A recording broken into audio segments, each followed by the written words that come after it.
Bonjour, chers tous, bonjour tout le monde. Moi, je réponds au nom de Serigne Abdou Karim Dong, président de l'amicale des étudiants de l'UFRCS, Sciences économiques et sociales, membre des présidents, de la conférence des présidents d'amicale de l'université IBD de Thiès. Bon, on est réunis aujourd'hui pour un but précis. Vous voyez ces sentiers derrière nous en quelque sorte.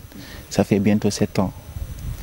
Bientôt 7 ans qu'on est en train de réclamer la livraison de nos 1000 lits, y compris les restaurants universitaires et le service médical.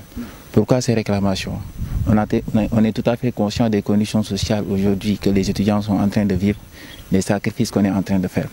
Vous voyez dans les chambres actuellement ici présentes sur les pavillons que nous avons à notre disposition, il n'y a même pas plus de 2% des étudiants qui arrivent à loger au sein du campus. Aujourd'hui, dans des chambres qui devaient faire préalablement 2 étudiants, on est maximum à 15 étudiants, chose qui est inacceptable. Même aujourd'hui, pour se restaurer, on est obligé d'attendre que quelqu'un mange d'abord, prend son repas pour se lever, pour qu'un étudiant puisse se restaurer dans les conditions minimales. Nous, ce qu'on demande, ce n'est pas quelque chose de grandiose. On demande simplement au ministre de l'Enseignement supérieur de respecter ses engagements. Il nous a tant fait de promesses, pas mal de promesses, depuis le début jusqu'à présent. On a été assez patient. Je pense qu'aujourd'hui, patience ne peut pas se limiter par rapport à ce qu'on a fait aujourd'hui. Parce que ça fait depuis le mois d'octobre, bien avant octobre, il nous a conviés au niveau du ministère de l'Enseignement supérieur. Il a dit que les travaux vont reprendre au mois d'octobre et vont être achevés et livrés au mois de décembre. Aujourd'hui, on est le camp. Jusqu'à présent, pas de réponse, ni rien. Et on parle de l'appel des étudiants thiessois. C'est-à-dire, de temps de latence qu'on a eu à lui accorder, c'est ce qu'on devait faire. On a écrit, on a patienté, on a communiqué. C'est-à-dire l'ensemble des efforts. Même on a voulu faire un marche pacifique qu'ils nous ont refusé. Si des étudiants assez matures et responsables, toutefois conscients de leurs avenirs, faire le nécessaire pour faire des marches pacifiques, pour revendiquer leurs droits.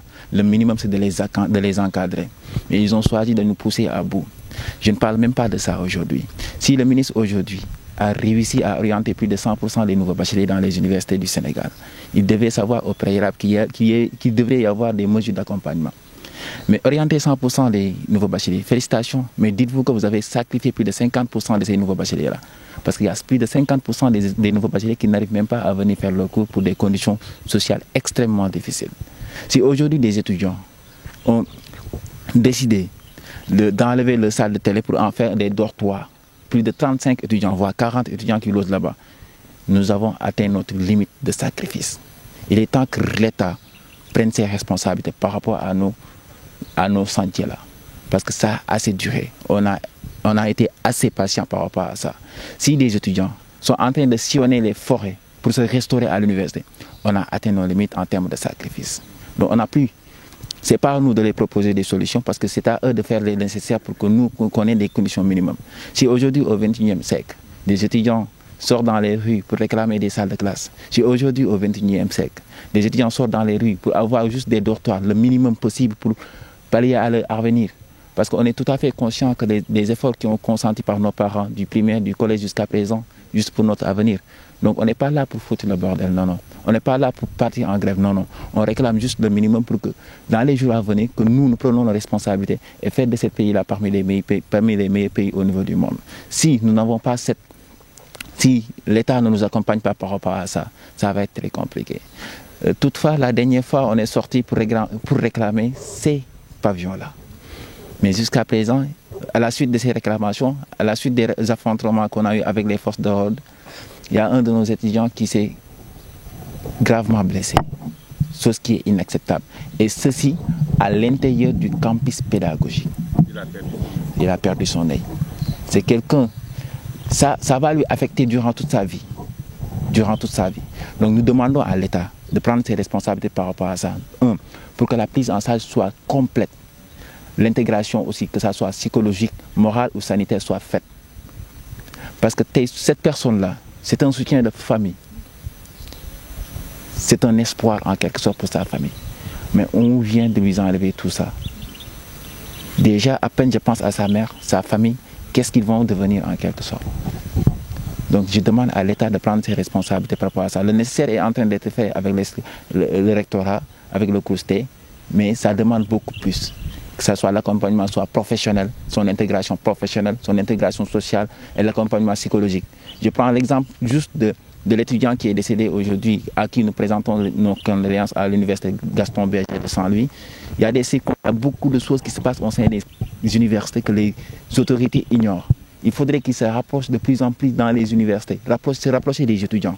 Sinon, il y aura du désastre en quelque sorte. Parce que si toutefois, nous aujourd'hui, on est l'avenir de demain, si toutefois aujourd'hui nous sommes l'espoir de ce pays-là, il y a un minimum. Et ce n'est pas du tout normal, je le dis et je le répète, que des étudiants sortent dans les rues pour réclamer des salles de classe, des tables bancs, des restaurants universitaires. Parce que ça, c'est le minimum, c'est le strict minimum. Si aujourd'hui, au niveau de l'Union, on n'a même pas atteint les 2% d'étudiants qu'on devait avoir dans un pays, on est même à 1%, et que l'État n'est pas capable d'assurer le strict minimum de ces 1%-là, qu'est-ce qu'on va devenir? Qu'est-ce qu'on va devenir? Quel espoir que nous avons en tant que... sauf si ce n'est de quitter le pays. Ils nous encouragent à abandonner, ils nous encouragent à laisser les études, ils nous encouragent à ne pas faire d'efforts. Mais nous, on va être résilients, on va être déterminants, parce qu'il s'agit bien sûr de notre avenir. Et on est tout à fait conscient de cela. Donc on fera le nécessaire par rapport à ça.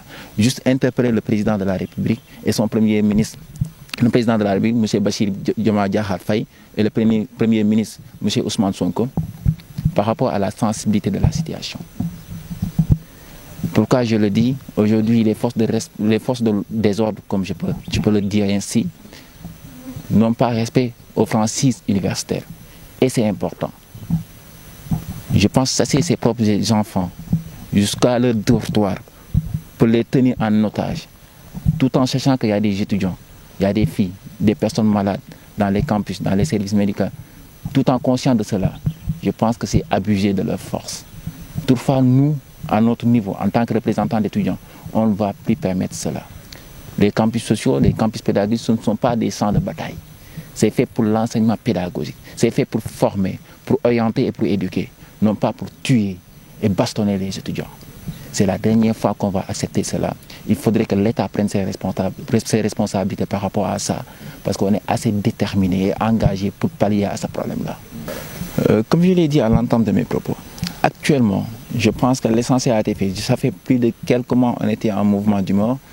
On a fait des sessions d'activités pédagogiques. On a voulu faire des marches. On a fait le nécessaire jusqu'à présent pour réclamer nos 1000 lits. Mais rien n'a encore été fait. Pour le moment, on ne veut plus de promesses, en quelque sorte, pour s'adresser directement au ministre. Il n'y a plus de promesses qui tiennent aujourd'hui. Nous voulons des actes concrets. Parce que ce qu'on demande, c'est que les travaux reprennent. On ne demande pas de livrer dans les plus brefs délais, parce qu'on est tout à fait conscient qu'on ne peut pas livrer en si laps de temps des pavillons, des travaux de cette envergure. Mais ce qu'on demande, qu'il y ait au moins des maçons qui travaillent. Mais on vient, on se lève chaque jour, il n'y a personne qui travaille. Est-ce que ça, c'est rassurant? Ce n'est pas du tout rassurant. Nous, on n'est pas censé trouver des solutions à leurs problèmes. C'est à eux de nous proposer des solutions. C'est à eux de prendre leurs responsabilités, parce qu'il est notre ministre tutelle, sous couvert du gouvernement.